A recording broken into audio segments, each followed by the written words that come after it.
وعلى آل محمد كما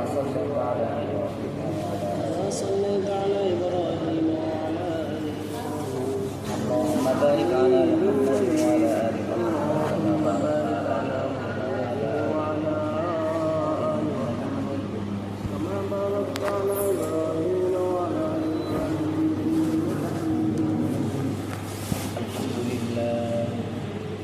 الحمد لله وكفى وسلام على عباده الذين اصطفى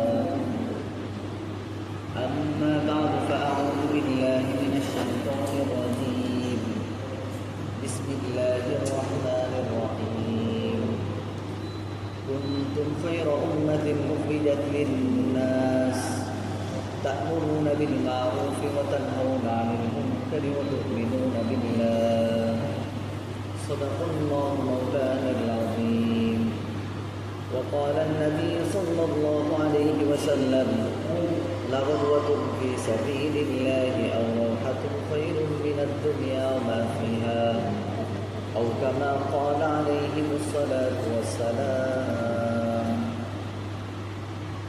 الحمد لله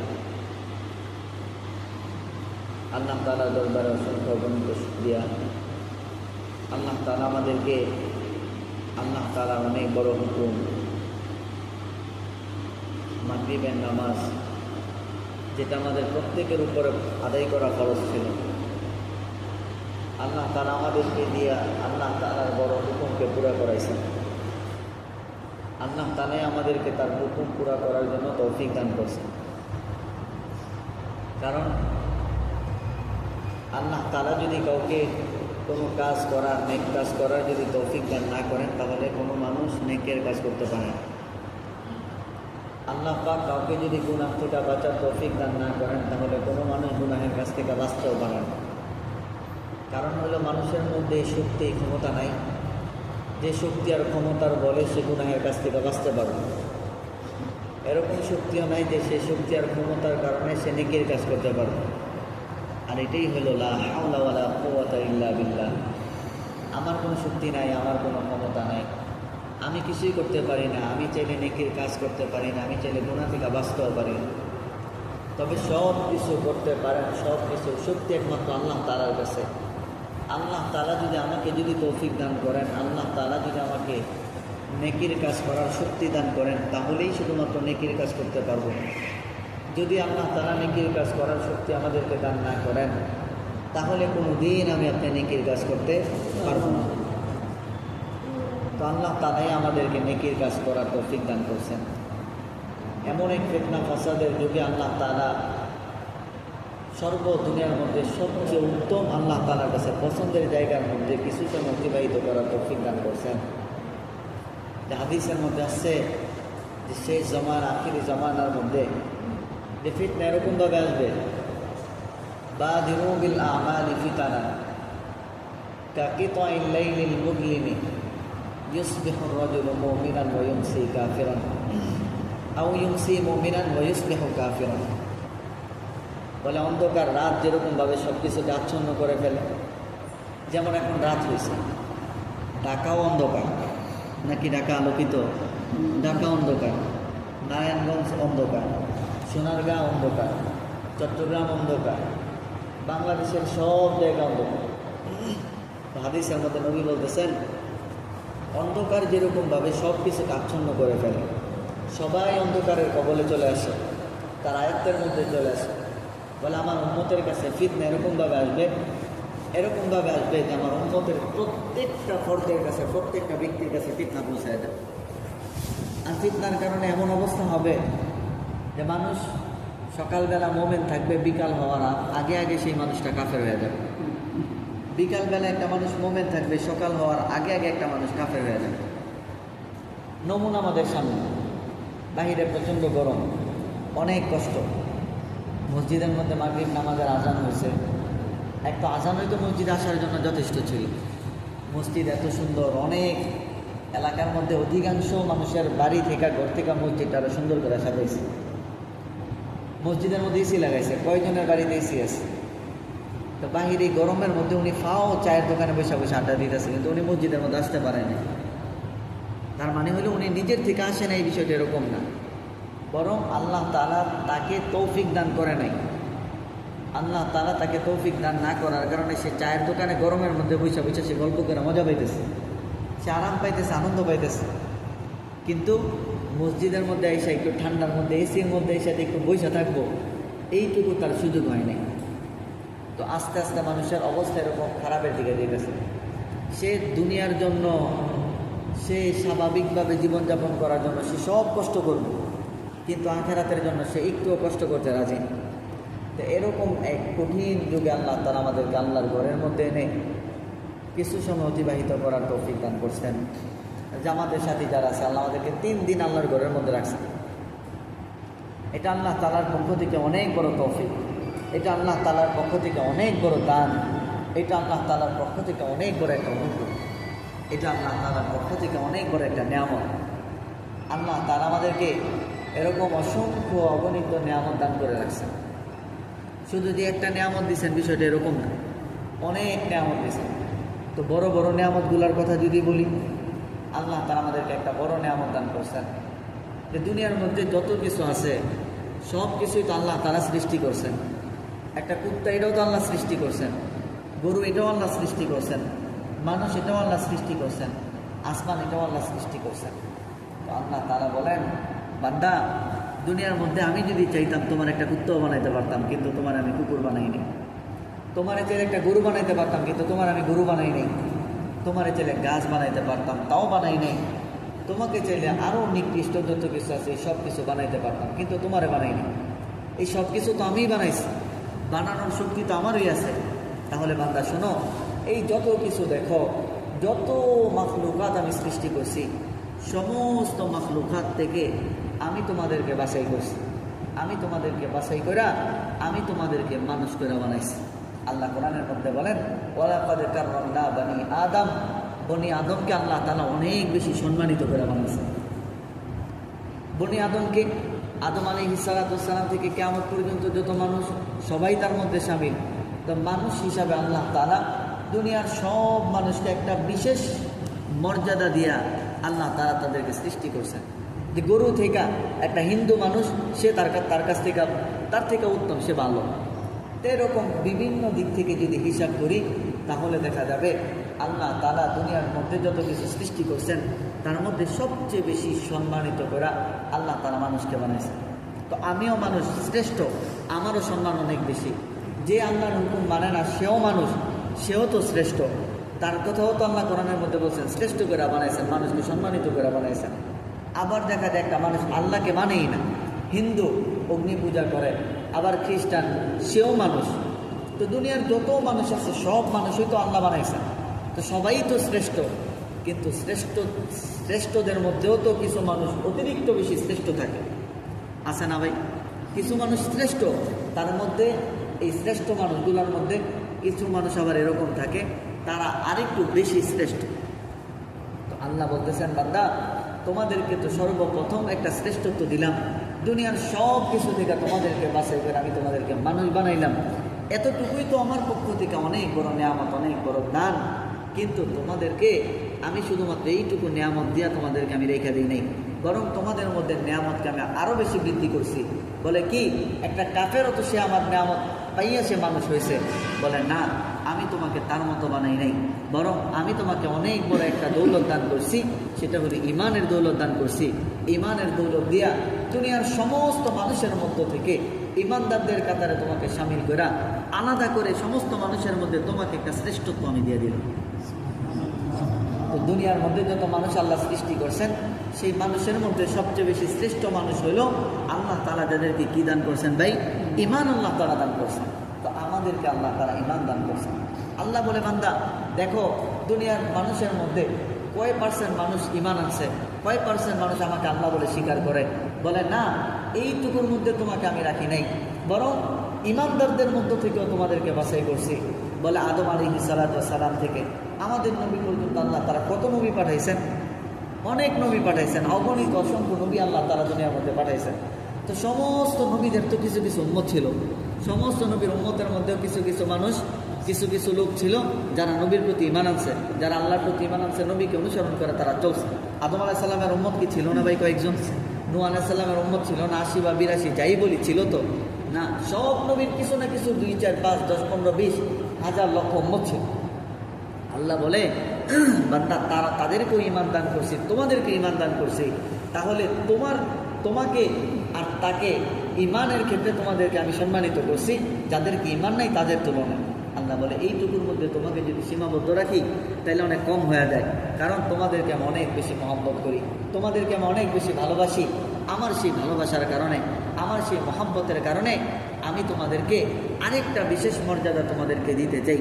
আল্লাহ তাআলা সেই মর্যাদা দিতে গিয়ে আল্লাহ তাআলা বলেন, আমি তোমাদেরকে দুনিয়ার সমস্ত মুসলমান থেকে, তোমাদেরকে দুনিয়ার সমস্ত মুমিন থেকে, তোমাদেরকে দুনিয়ার সমস্ত নবীর সমস্ত উম্মত থেকে তোমাদেরকে বাছাই কইরা আমি আল্লাহ তোমাদেরকে আখিরি নবী আমার পেয়ারে হাবিব হযরত মুহাম্মদুর রাসূলুল্লাহ সাল্লাল্লাহু আলাইহি ওয়াসাল্লামের উম্মত করে তোমাদেরকে দুনিয়াতে পাঠিয়েছি।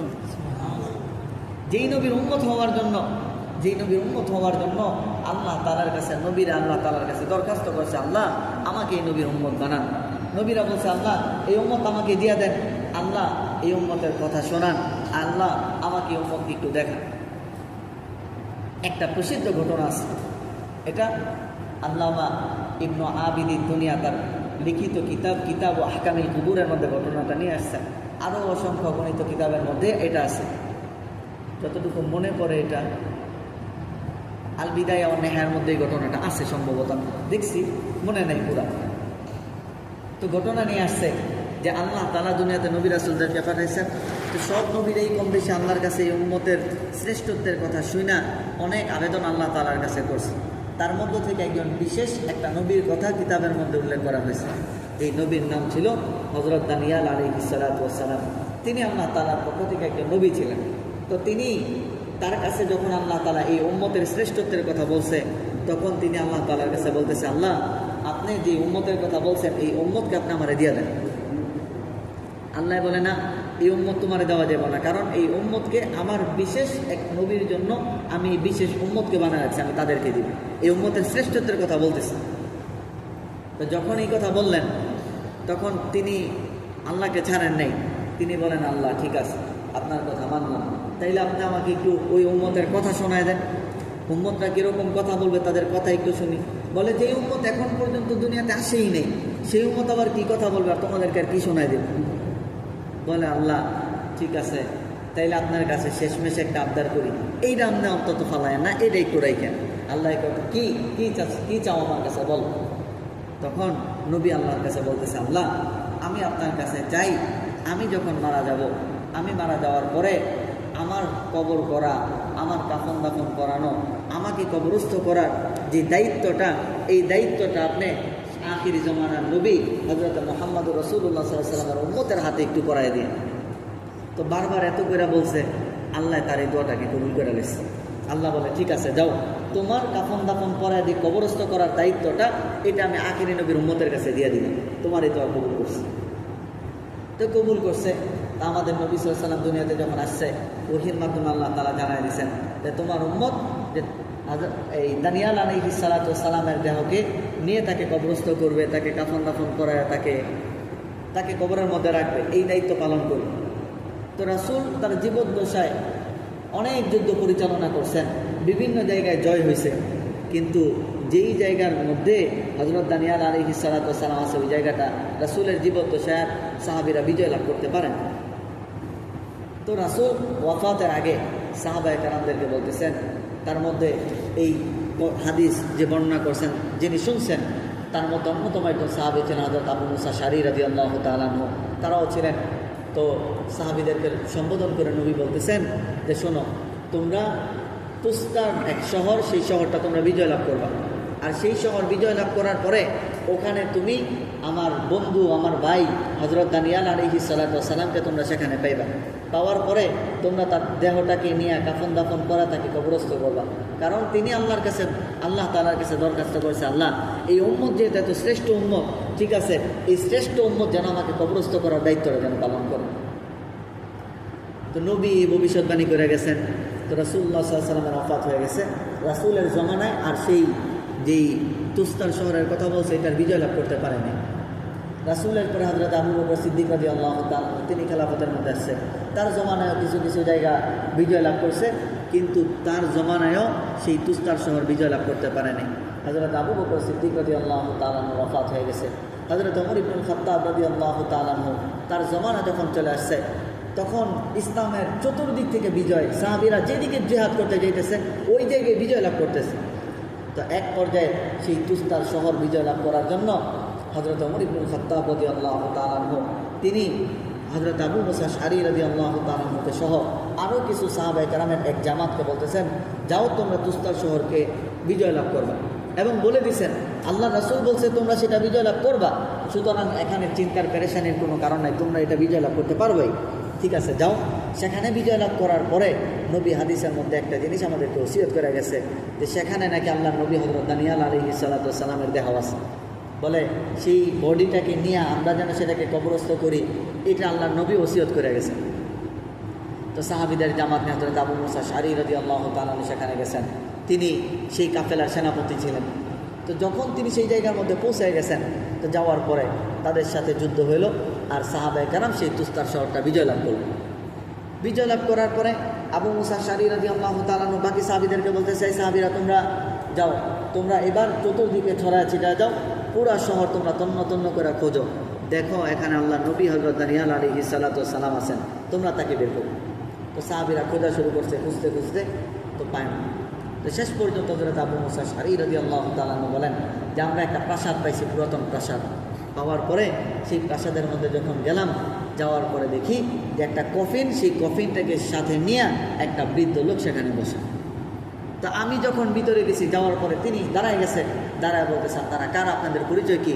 বলতেছে আমরা হলো আখিরি নবী হযরত মুহাম্মদুর রাসূলুল্লাহ সাল্লাল্লাহু আলাইহি ওয়াসাল্লামের সাহাবী, আমি আবু মুসা আশআরী রাদিয়াল্লাহু তাআলা, আমার সাথে যারা আছে তারা সবাই সাহাবী, আমরা এখানে আসছি। বলে হ্যাঁ, আপনাদের কথাই তো বলে গেছে। বলে কি? বলে তিনি এই কফিনের মধ্যে যার দেহটা আছে তিনি হলেন আল্লাহ নবী হযরত দানিয়াল আলাইহিস সালাতু ওয়াস সালাম। তিনি আল্লাহ তাআলার কাছে দোয়া করছিলেন, দোয়া কবুল হয়েছে।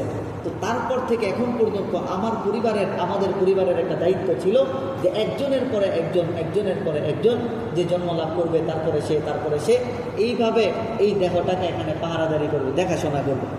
বলে আমি দেখছি আমার পরিবারের সব লোক আস্তে আস্তে চলে গেছে, একজনের পর একজন দায়িত্ব পালন করতে করতে আমি পর্যন্ত আসার পরে আমার পরিবারের সিলসিলা বন্ধ হয়ে গেছে, আমার আর কোনো সন্তানাদি হয়নি। আমি বহুত পেরেশান হয়ে গেছি যে আমি যদি এই অবস্থায় রেখে যদি চলে যাই, নবীর ওসিয়ত পুরা করতে পারলাম না। তো তিনি বলতেছেন যে আলহামদুলিল্লাহ, যে আমার জীবদ্দশায় আমি দেখলাম যে আপনারা আমাদের কাছে পৌঁছে গেছেন, সুতরাং আপনাদেরকে যে ওসিয়ত করা হয়েছে, যে দায়িত্ব দেওয়া হয়েছে, আপনারা দায়িত্ব পালন করুন। হযরত আবু মুসা আশআরী রাদিয়াল্লাহু তাআলা তার দেহটাকে এখান থেকে নিয়ে দাফন করে, তারপর তাকে এমন জায়গার মধ্যে কবরস্থ করলেন যেন কেউ সেটাকে নির্ণয় করতে না পারে। একাধিক কবর খনন করছেন, একটার মধ্যে দাফন করছে, কেউ জানে না। আর চারজন বন্দীকে সাথে করে নিয়ে আসছে যে তোমরা কবর খনন করো, তারা কবর দিয়েছে, সব কিছু করছে। এরপরে বন্দীদেরকে কতল করছে যেন বাইরে এই আওয়াজ কেউ না জানে যে কোন কবরের মধ্যে এখানে দাফন করা হয়েছে, কারণ না হলে মানুষের মধ্যে একটা বেদাত শুরু হয়ে যাবে। আমাদের দেশে হয় না এরকম, তো এরকম একটা বেদাত চালু হওয়ার সম্ভাবনা ছিল।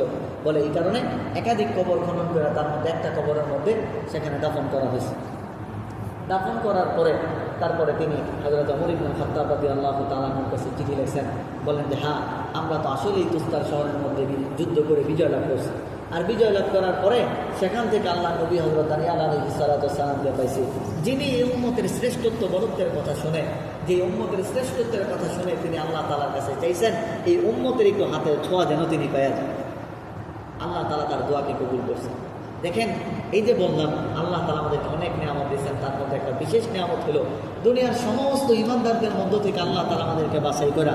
আল্লাহ তাআলা আমাদেরকে আখিরি নবী হযরত মুহাম্মদুর রাসূলুল্লাহ সাল্লাল্লাহু আলাইহি ওয়াসাল্লামের উম্মত করে বানাইলেন। তাহলে দেখেন আমাদের শ্রেষ্ঠত্ব কত বেশি, যে অন্য নবীরা আমাদেরকে চাইছে, অন্য নবীরা এই উম্মতের হাতের ছোঁয়া পাওয়ার জন্য আল্লাহর কাছে কত কাকুতি মিনতি করে দোয়া করছে। তাহলে আমার আপনার শ্রেষ্ঠত্ব আর মর্যাদা আল্লাহর কাছে কত বেশি। এখন প্রশ্ন হলো, সময় কম, আমাদের আজকে শেষ। এখন প্রশ্ন হলো এই শ্রেষ্ঠত্ব আল্লাহ তাআলা আমাদেরকে কেন দিচ্ছেন? আর অনেক উদাহরণ আছে, এই বিষয়ে আলোচনা করতে গেলে অনেক হবে, কিন্তু কেন আল্লাহ তাআলা শ্রেষ্ঠত্বটা দিলেন? একটা আয়াত শুধু বলে শেষ করব। আল্লাহ তাআলা কোরআন কারীমের মধ্যে বলেন, উম্মত তোমাকে আমি কেন শ্রেষ্ঠত্ব দিছি জানো?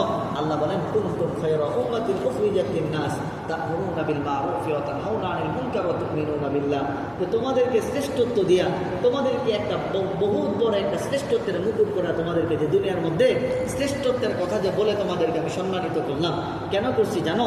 তোমরা মানুষের পিছনে মেহনত করো। মানুষের পিছনে মেহনত করা দুই প্রকার।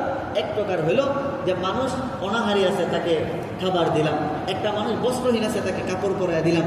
একটা মানুষ অসুখী আছে, তাকে একটু সুখ দেওয়ার চেষ্টা করলাম। আরেকটা হলো একটা মানুষকে জাহান্নাম থেকে বাঁচায়, তাকে জান্নাতের মানুষ করলাম। আল্লাহ আয়াতের মধ্যে বলতেছেন, শোনো, আমি যে তোমাদেরকে বললাম তোমাদেরকে শ্রেষ্ঠত্বের মুকুট পরাইছি মানুষের জন্য, মানুষের কল্যাণের জন্য তোমাদেরকে দুনিয়ার মধ্যে পাঠাইছি। বলে সেই কল্যাণটা দুনিয়ার কোনো কল্যাণ না। একটা মানুষ 40 দিন না খায় থাকুক, না খায় মরে যাক, কিন্তু সেটা কোনো বিষয় না। আসল বিষয় হলো একটা মানুষ দুনিয়া থেকে যদি জাহান্নাম থেকে বাঁচতে না পারে, এটা হলো তার জন্য সবচেয়ে বেশি কষ্টের। কারণ দুনিয়ার মধ্যে সব কষ্টকে একত্রিত করে যদি একজনকে দেওয়া হয়, এক মুহূর্ত জাহান্নামের কষ্ট তার চেয়ে 1000 গুণ বেশি। আর আল্লাহ বলতেছেন, শোনো, তোমাদেরকে শ্রেষ্ঠত্বের কথা বলছি, মানুষের কল্যাণের জন্য তোমাদেরকে পাঠাইছি। কল্যাণটাকে একটু শোনো। আল্লাহ কোরআনের মধ্যে বলে দিতেছেন, কল্যাণটা হলো তা'মুরুনা বিল মা'রুফি ওয়া তানহাউনা আনিল মুনকার, যে তোমরা মানুষকে সৎ কাজের দিকে দাওয়াত দিবে, সৎ কাজের আহ্বান করবে, অসৎ কাজ থেকে তোমরা মানুষকে নিষেধ করবে।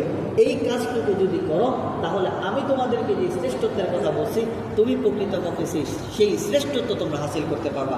ওয়া তু'মিনুনা বিল্লাহ, এবং তুমি আল্লাহ তাআলার প্রতি ঈমান আনবে। আমরা জানি সব জায়গার মধ্যে ঈমান হলো সবার আগে দরকার। ভাই, কোরআনের মধ্যে যত জায়গায় আল্লাহ আগে কথা বলছেন, আগে ঈমানের কথা বলছেন না, ইন্নাল্লাযীনা আমানু ওয়া আমিলুস সালিহাত, আগে ঈমান পরে আমল। আমরাও এটাই জানি যে ঈমান ছাড়া আমলের কোনো দাম আল্লাহ তাআলার কাছে নাই।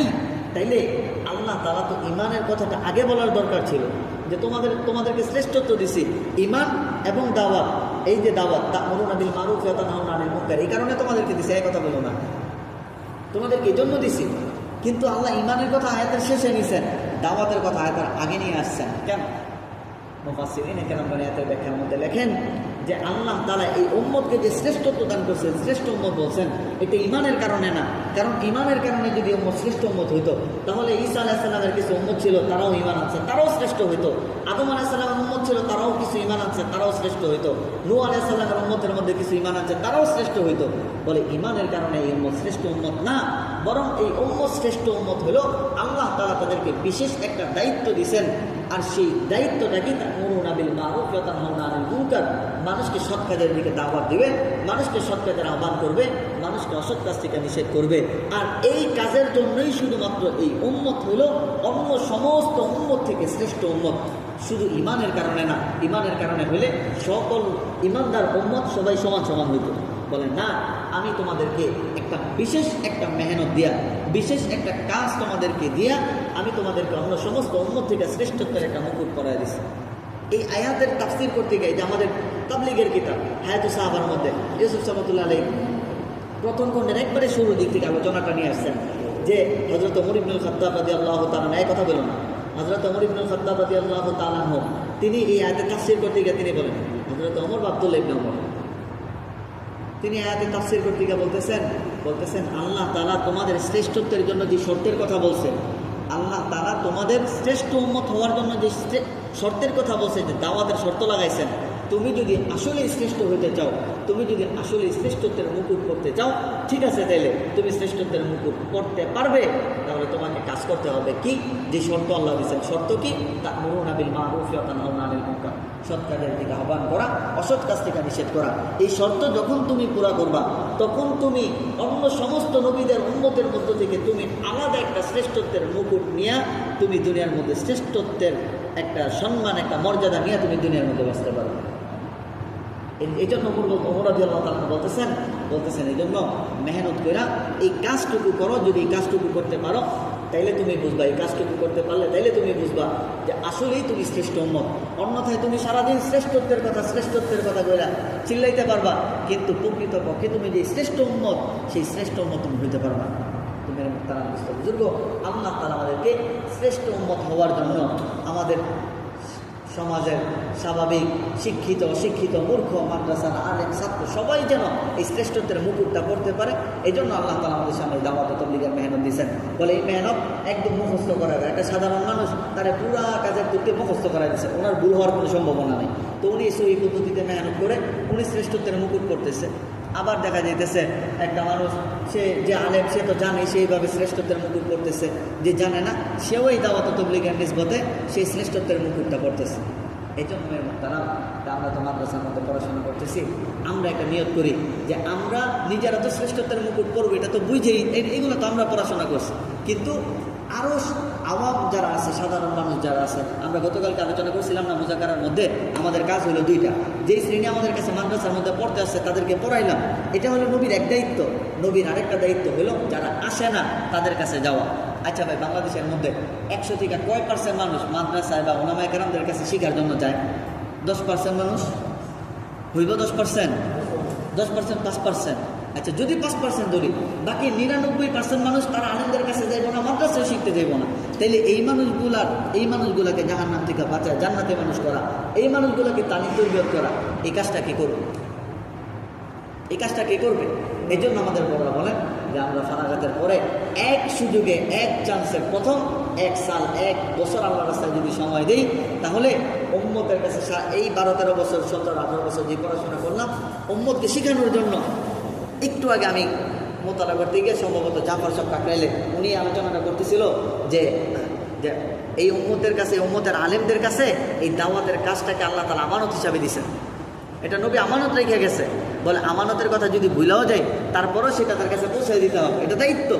বলে আমরা যদি ভুলাও যাই তারপরও আমাদের পৌঁছাইতে হবে, তাছাড়া কোনো উপায় নেই, এটা আমানত নয়, আমানতের খেয়ানত হবে। বলে এই জন্য আমরা মাদ্রাসায় পড়াশোনা করতেছি। আমরা আজকে একটা পাক্কা নিয়ত করি ইনশাআল্লাহ, আমি যেরকমভাবে শ্রেষ্ঠত্বের মুকুট করব, আমি যেন এই উম্মতের সাধারণ মানুষ যারা আছে এরকম অসংখ্য মানুষের একটা জামাতকে আমি যেন এই শ্রেষ্ঠত্বের মুকুটটা পরাইতে পারি, এই জন্য মেহনত করবো। এরকম নিয়ত সকলের আছে ইনশাআল্লাহ। আল্লাহ তাআলা আমাদের প্রত্যেককে আমল করার তৌফিক দান করেন। আর মাদ্রাসা যারা আছে আমরা প্রত্যেকে নিয়ত করি, আমরা তাবলিগি মাদ্রাসার মধ্যে আছি, সব হুজুরা তাবলিগের সাথে সম্পৃক্ত, সব হুজুরা সালের বিভিন্ন রকম, আমাদেরকে বিভিন্ন সময় কথা বলবো। আমরা যদি এই মাদ্রাসায় পড়াও যদি সাল যদি কমপক্ষে লাগাইতে না পারি, তাইলে আসলে এটা নিয়ামতের না শুকরি হইব। ঠিক আছে, এই জন্য আমরা এখানে যারা আছি আমরা নিয়ত করি এই দাওরায়ে হাদিসের পরে আমরা সবাই কমপক্ষে 1 বছর আল্লাহর রাস্তায় তাবলীগে সময় দেব। এরকম নিয়ত কার আছে? দাওরার পরে ইনশাআল্লাহ আল্লাহ তাআলা আমাদের প্রত্যেককে কবুল করেন এবং 1 বছর আল্লাহর রাস্তায় সময় দেওয়ার তৌফিক দান করেন। আর এলাকার যারা আছি বৃহস্পতিবারে আজকে কি